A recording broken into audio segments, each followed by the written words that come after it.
Ladies, gentlemen, hello, it's me. I'm here, and I'm back in the flannel. Back in the flannel. Anyway, today, I am here to talk about the Philadelphia 76ers. 76ers.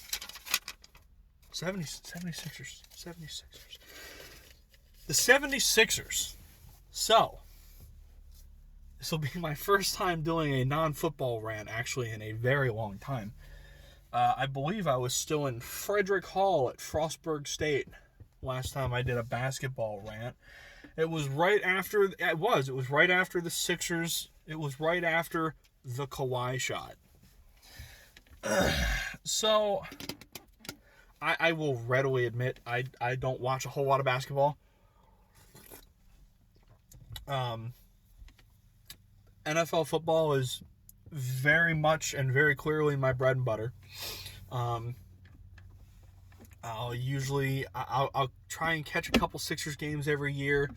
When they're in the playoffs, I'll try and watch a couple games in the playoffs. If they ever actually made it to the goddamn finals, I would watch the finals. I usually watch a couple games of the finals anyway.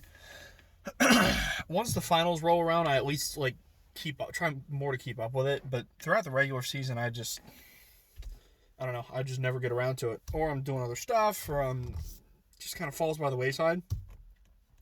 Plus, they play 4 basketball games a week, and I'm not sure I have that. Well, I mean, I probably could find that kind of time, but then there's the thing where half of them get played at 2 o'clock in the afternoon, and I just... When I was at Frostburg, I used to watch him with Tyler a little bit more. He's a rabid NBA fan, so I'd go up to his place and we'd watch... a lot of times it wasn't even the Sixers. It would just be whoever the hell, was playing, one of the night games. But... I mean, I've watched and I've read and I hear enough about the Sixers to know what's going on. And I mean, I'm rather familiar with the game of basketball, having watched it a decent bit, and I played basketball growing up. So the thing I wanted to touch on was, I mean, I talk about the Sixers, but I'm mostly talking about Ben Simmons. And this is another one of those, oh my God, Philadelphia sports fans are absurd, and I hate it. This is the basketball version of the Carson Wentz debate, right? Ben Simmons. People hate Ben Simmons. People love Ben Simmons. I personally, I'm on the Ben Simmons train. I like Ben Simmons. Am I going to say he's the greatest basketball player in the world? No, I'm not. But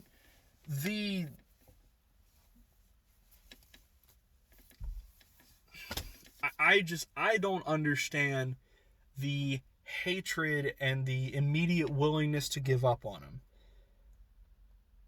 I understand he can't shoot. I get that. The man can't shoot threes. Got it. Does that make him somewhat a liability on offense? I suppose it does, yeah.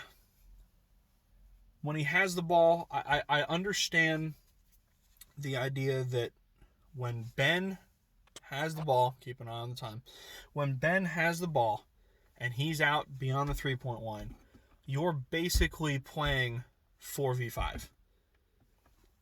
You've basically got a 4-man offense against a 5-man defense. If he's looking to pass the ball, it makes it that much harder for guys to try and pull open. I understand that. The one thing I will say about Ben Simmons offensively, if you give him a path to the basket, it's over. It's over. Now, again, he can't shoot jumpers. I got it. We've all got it at this point. We know. My God, we know. But one thing I've noticed in watching the NBA, especially anymore, and I think a lot of sports leagues are falling into this. The NFL most definitely is. There are a lot more, and the same can be said about the NFL. I don't know about hockey and baseball. I don't watch enough of either of those sports. In the NBA, there seem to be significantly more high-powered offensive players than there are star defensive players. Ben Simmons is an insanely good defensive player. And nobody else on the Sixers really is. Right? That was one of the biggest problems we've had for years was Ben's really the only good defender. You know, and maybe some of the other guys are decent. You know, JoJo's decent. But there were years like J.J. Redick. I loved J.J. Redick. He probably like my favorite ball player of all time. I haven't watched much basketball. Don't judge me. But J.J. Redick, as good as he was with the ball in his hand, the dude was an absolute liability on defense. I mean, he was atrocious on defense. But again, that wasn't really the point. And I understand Ben can't shoot jump shots. But at that point, at this point, that isn't really the point. You've got an elite defensive player on your team. He shut down Luka Doncic the other night. How many people in the NBA you know that can do that? A few? 5 maybe? Luka is like the next coming of Christ in basketball. The dude is insane. Ben was like, nah, you good. Stay down.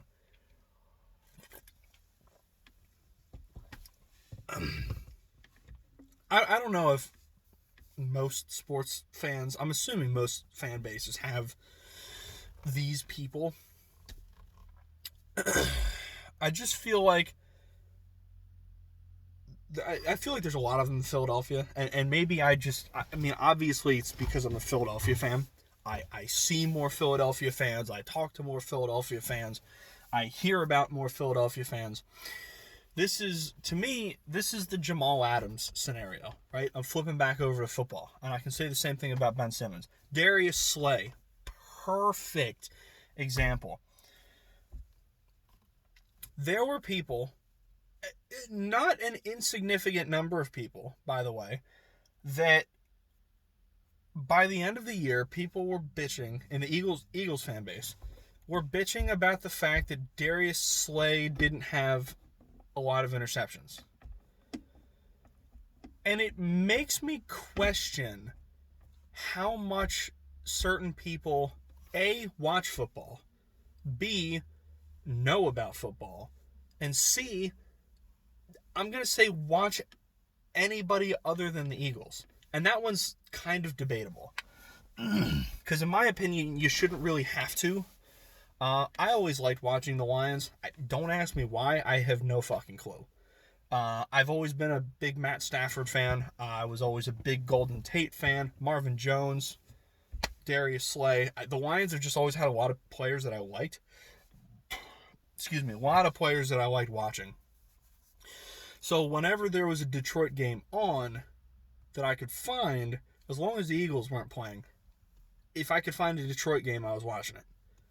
No matter who they were playing. And most years they suck. I don't know why. I just like watching them. So, if you've watched Darius Slay throughout his career, and even if you haven't, even if you just watched the Eagles games this year, outside of Devontae Adams and DK Metcalf, he had a rough game. Not entirely his fault on either one, but safe to say he had a rough game. Darius Slay is a lockdown corner. His goal is not to get interceptions, because the idea is that he's so damn good, people don't really throw at him. That's kind of the point. And obviously sometimes he's going to have off nights, like against the Seahawks. But it was the same thing in Detroit. He didn't really come away with a whole lot of interceptions because that wasn't the point. People weren't throwing at him. And that's the point. That's why you bring in Darius Slay. Not so he can help you get picks, so he can shut down an entire side of the field or shut down your opponent's best wide receiver. That's the point. The point was not for him to get interceptions. Jamal Adams is the prime example of this. People bitch about, oh, he's a terrible safety. Oh, he doesn't have any interceptions. He doesn't. Again, not the point. You can't. People think he's garbage because they're trying to put him into a traditional safety role. That's not what he is. He's not your traditional safety. He's a pass rusher. That's what he does. Don't look at his interception numbers. Look at his sack numbers. They're insane. He had 9.5 sacks last season. Some guy on Facebook legitimately tried to tell me that Jamal Adams had, and I quote, no impact on Seattle's team this year. Do you read? Do you watch football? Did you watch a single Seahawks game this year? 9.5 sacks from the safety. And you're going to tell me that no impact. But what was one of Seattle's biggest problems last year? Pass rush. They didn't have one. They needed help at pass rush. So Pete Carroll and John Schneider got creative. They brought in Jamal Adams because that's what he does best. He gets pass rush. He gets sacks. That's what he does. Ben Simmons can't shoot. We got it. Maybe that's not the point. Now, in basketball, it's a little bit tougher because sometimes if you're not good on offense, it can become a liability. But which would you rather have? An elite defensive player who has the ability to lock down the best player on your opponent's team, like a Luka Doncic, or a player who's, let's say, at best meh on defense, but he can shoot the ball. And keep in mind, you're playing with a team who this year has a shooter, Seth Curry. It's not like last year, the Sixers' biggest problem, outside of maybe Joel Embiid's health and durability, the Sixers' biggest problem was they did not have outside shooting. It flat out didn't exist on that team. They were awful. 2 years ago, of all the players that we could have lost, of all of the outgoing free agents 2 years ago, J.J. Redick was the one I wanted to resign. Desperately.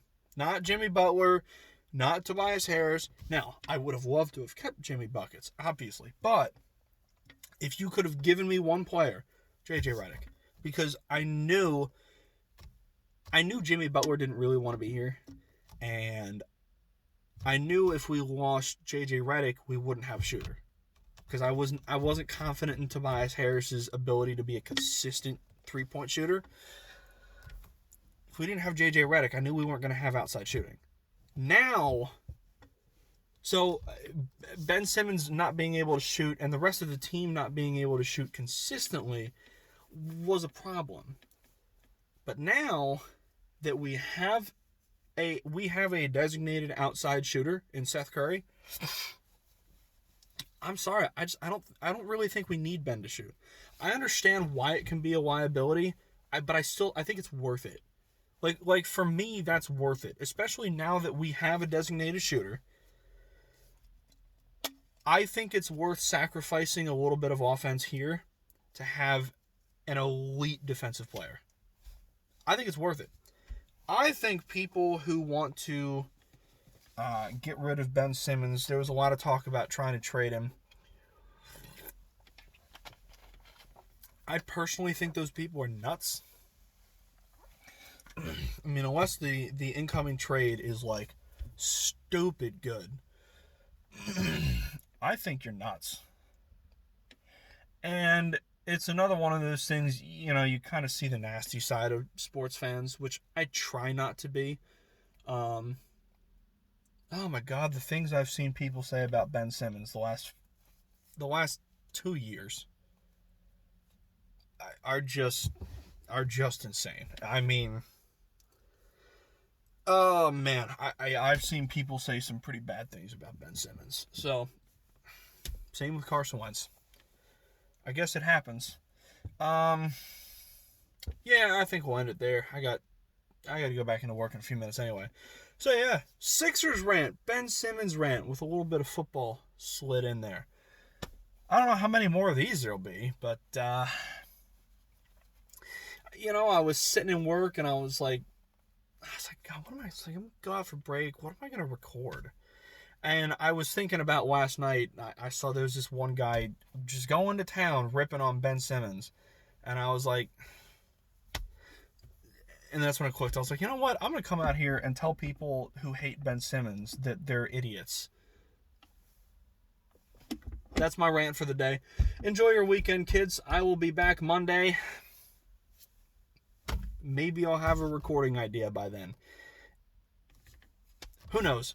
We'll talk to you later. Enjoy your weekend.